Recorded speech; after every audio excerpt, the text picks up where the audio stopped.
Like this, guys, you'd have to be a proper old school Chops Garage viewer to remember this car. One of the very first cars we did when I was doing category cars at Alfa Ragazzi with my mate Stuart. This was the Nissan Micra Ellie that we got in. That was a Cat N. It was in better condition than this. I forget what we did now. I think when we got it in, it was already a Cat N and we didn't really need to do any work to it. We sold it obviously with about 25% off. Lady came and bought it, who was a nurse over in Barnstable. One night I had to run out to her and help her jump start the car because the battery was playing. We had to replace the battery. Well, she's just rocked up to have a look at the Ford Focus that we're selling. She didn't recognise me, but I recognised the car. And I said to her, I sold you that car probably 5 years ago now, I'd say. 5 years ago. And I only sold this to her at 2012 with about 40,000 miles on it. I think about 3,295, something like that. I don't think the car's probably worth an awful lot less than that now, to be honest. I don't know how many miles she's put on it. She's just gone out for a test drive and asked if I would give her a part exchange price. And it is a bit battered now. The driver's door's had a good old battering there.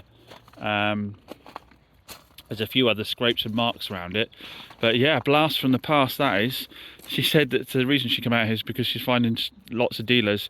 It's a real struggle to get a car that's sort of over 5 years old and under 10 grand. No one's doing them, which is why I keep telling you guys that's the niche that I'm sticking to, because plenty of other people are doing the newer stuff, and there's not many people doing the older stuff because of the risks associated with it, and you know the amount of repairs they need. People want an easy life, don't they? So we're gonna have a good look over the little Nissan and see what I think it's worth part exchange. I advise her in the current market she'd probably do well selling it privately on Facebook, because it'll, you know, it's a good little run around. It was a nice spec car. Mechanically, she says she's had no problems with it since the point I sold it to her, and I'm not surprised because it's the old school Nissan with the 1.2 chain driven. That was a pretty darn reliable one, wasn't it? But yeah, a bit of a blast from the past that. I thought when she pulled out, I thought I recognise that car, and I can remember the car and I can remember what she did for a job, but I couldn't remember her name. But that's the way I am. I'll remember the car first every time. This is a prime example of what I've said to many of you, is that if you want to get a car, a cheap runabout, that's not going to really depreciate that much, get yourself a Cat N car that's, you know, just had a light bump, and then keep it for a few years, and you're probably not going to lose an awful lot of money off it as long as you buy it right in the first place at about 30% off retail. It starts on a button. Yeah, as long as you buy it, you know, like you should do, with about 30% off of normal retail, 25 to 30% off, you're going to do all right. I doubt this lady's lost a lot of money on it. Well, if she hadn't knocked it about a bit, if it was still in the same condition as when it went out, I don't think it'd be worth an awful lot less than she bought it for. Right, just got to check what the mileage is by, there'll be some menu system here somewhere. Where's that? I'll find that, so we'll find out what the mileage is. Yeah, look, it's still only done 37,000 miles. I think I sold it to her like 28, 32 on it, something like that. I can't quite remember, I have to check it out. So it's a nice little low mileage car, and the engine runs sweet, and that's just a bit battered on the corners, isn't it? I think she'd sell this really quickly. I don't know what the MOT is on it, but I think she'd sell it really quickly as a private seller. It's got a little panoramic sunroof as well. Yeah, I think she'd sell it really quickly as a private seller. It's a nice little car, isn't it, really? Nice little colour, nice little spec. And so she doesn't put huge miles on it. I like to see someone still bombing around in a car I sold them that long ago, and without them having had any issues. It's nice. Makes you feel you're doing the job right. And the fact that she, like I say, that I know she got a good price on it in the first place, and therefore at this end of it, I mean, even if it is only worth sort of 1,500 quid now, a bit battered around the corners, she's had a good, you know, for sort of 5 years of driving. And she bought it off me for like 3.2. She's done all right, hasn't she, without having to do any major repairs either. We'll run it through the system, see what its value is. Like I say, you've got to knock about 30% off it for it being Cat, and then you've got to knock off the battering. So we'll see what it works out at. Hey, don't forget, if you're enjoying the content, make sure you subscribe down below. It costs you absolutely nothing to subscribe to a channel. All you're doing is letting YouTube know you're enjoying it, and it will then recommend future videos when they come out. So we've done a deal on the Focus with the lady with the Micra. She's headed off now. We've done a deal with the Focus. I haven't taken the Micra in against the Focus because we've got a bit of a deal going on with the wet belt on it. Now, I already know in the comments people are going to be, there's going to be someone who's gone down and go, oh, you're not doing much of a favour selling her a wet belt Focus, an Eco Boom, after you've sold her a Micra. But we've obviously had an open and frank conversation about wet belts on the Ford Focuses, on the EcoBoost engine. This isn't due obviously for another 18 months yet. And what we've agreed is that I'm going to get the wet belt done for her on the car at a discounted rate. So she's going to be good for another 10 years, another 100 and was it 150,000 miles, whatever it is. Good to go on the car, safer than lodged. She's got a fresh belt on it. Now, interestingly, her Micra was, I ran it through Auto Trader. If it hadn't been a cat car, it was still worth £4,000. Bear in mind, she bought this one about 5 years ago, about 3.5.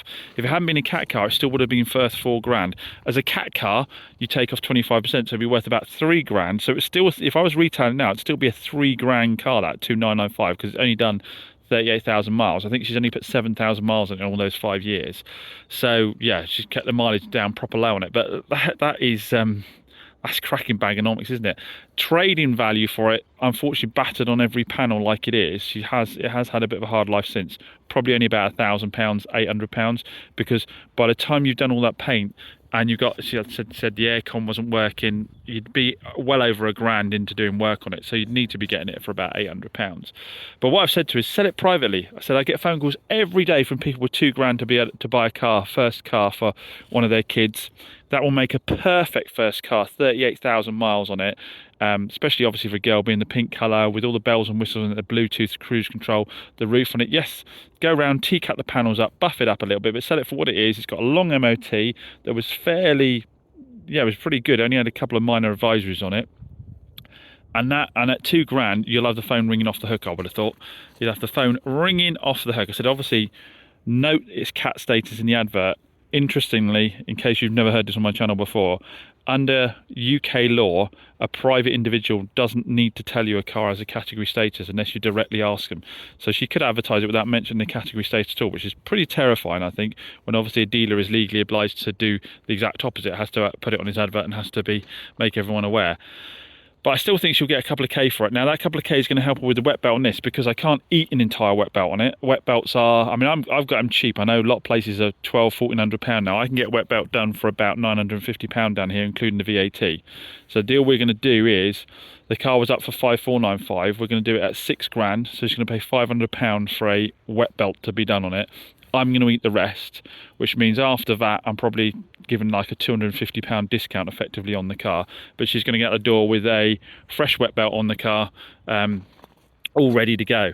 Now, on that subject, I'm not having a problem having a frank conversation with people about wet belts on Ford Focuses, Ford Fiestas, the 1 litre, the C-Maxes, the EcoBoost. I'm not having a problem having a conversation with them, just being honest, like saying, look, you know, they do need doing it 10 years. Obviously, it wasn't due yet on this one. I said, and they can be expensive. They can be £1,400 locally to do, but I can get them done for about £900. I said, it is something you want to factor into ownership. It's not something I can give you free of charge. There isn't enough margin in used cars to give you one free of charge, but I can do it at a heavily discounted rate if you want it done. And I'm finding that not being a problem at all, having that frank conversation with people. It's the same as in this car game. Just be honest about what you can and can't afford to do for someone, what you will and won't, aren't going to be prepared to repair, that kind of thing. Just be open and frank about it. And if you've got someone in front of you who's not prepared to take that on board and doesn't realise that it's their long-term benefit to have work like that done, then let them go and move on to the next person, because you're never going to fall out with the person that you've had that conversation with later on. Even if they've decided not to have the belt done, you're not going to fall out with them because you've been open and honest up front. And you're better off doing that and just letting the people that want to be difficult and don't understand that move on, because there are people out there that think you can eat £900 putting a wet belt in a car. So yeah, if you are considering selling these, just be upfront about the intervals on them, be upfront about how much it costs to change them, and give people the option, if you've got the ability, to get it done at a discounted rate, or just make them, well, I say, aware that it will need doing. Say she could have run this for 18 months and then had the sump dropped and had it checked out, because we have got people that we know that have done 150, 180,000 miles on the same belt. That is an option if you want to run them on a shoestring, but you know, this lady plans on keeping the car for a long time, so it's worth her having it done. That obviously does delay the car getting out the door, so we've now got to get down to Moors and get them cracking up, but I think they're going to be a bit faster from now. They've done a few for me. I think they'll probably be a bit faster on that. But yeah, lovely to do business with someone I've already sold a car to, and obviously we've got another one coming in today with the Yaris. Now Pete's cleaned it up to do the same. The Honda Jazz is back from being on loan to Mr. Cougar again. So you remember the grey Cougar that I had in to get the water leak done on it? I lent him the Jazz while it was out. Well, he messaged me about 2 weeks later, and despite all of our testing, running water over the boot for ages, he was still getting water in the boot, and he said he did, in all fairness to him, say, sorry to bother you again, I don't want to be a pain, but we're getting water in the boot. I said, no problem at all, we'll get it back and we'll go again. So I lent him the Honda Jazz. Now this time around, what the boys did, the last time they had the Cougar in, they took the foam blocks off at either side of the boot, and you want to do the same thing on Focuses really. Actually took the foam blocks off either side that block the vent, that allow water to come up through the vents in the boot, and they sealed, what was the other thing they sealed, I forget, I think they put a new rubber around the boot, and they tested it and thought they'd solved it. And obviously you saw a video, if you saw my previous video of me testing, I think we solved it, but it was still coming in. So this time round, what the boys did, I'll probably demonstrate on this Focus for you, because I've obviously dropped the car back now. Is this open or is it locked? It's locked. Anyway, what they did is, where the hinges go in for the boot to be, oh, they did the roof rails as well on the Cougar the last time. So what they did this time is, where any bolt went through the car, so the hinges for the boot, the hinges for the gas struts, the fittings for the lights, they had it all out, and they sealed behind all of it. They also stripped the entire interior out in the back, and then ran water over it and left it over a very wet weekend as well to check if any water was coming in, and there hasn't been. Now obviously, lovely thorough job, but done at my cost, and I think I'm into that for about £250. First time round I think I was in £100 or so. I'm about £350 into that car just to stop a water leak. Luckily, touch wood, it hasn't had any mechanical, I've just jinxed myself, any mechanical claims on it. But obviously, again, this is the reason why, you know, like I was talking about earlier, knocking £250 off of this car as a discount. When it comes to, if this one were potentially to have a problem later on that cost £250, I'd really like that money back in the pot. That's why, as a general rule, you don't really want to discount the car, because if you're pricing it fairly in the first place, you haven't really got room for discounts. And then, like I say, when it comes to warranty claims later on, you need that money in the pot. That's why, if you have hammered a dealer to the ground on the price, it's probably going to be more reluctant about getting fixes like that done. So PD is now cleaning out the Jazz after its little excursion as a loan car again. It's working, it's earning its money as a loan car, this one, even though I spent a lot of money getting it done, getting the welding done on it. It's still a cracking little car, and it's not let anybody down in its loan status, so we'll give that a little clean up and park it back up again. I must get my Suzuki Swift out. I've not driven that now for probably about 4 or 5 months or more. That used to be the loan car, didn't it? My Suzuki Swift Sport at the back there. I need to dig that out and get that running again. So with more cars going out, I am really short on stock now.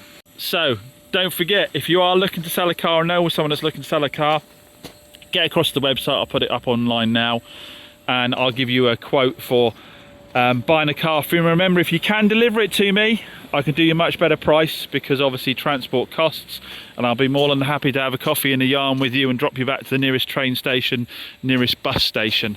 Right, we need to get rattling through some of the stock that we have got and we haven't got advertised yet, which is the little DS that cleaned up really nicely when Pete gave that a clean the other day for me. All the alloys are in lovely nick. This should sell quickly, about $3,995 I think. And the Peugeot 2008, we need to get cleaned up and up for sale as well.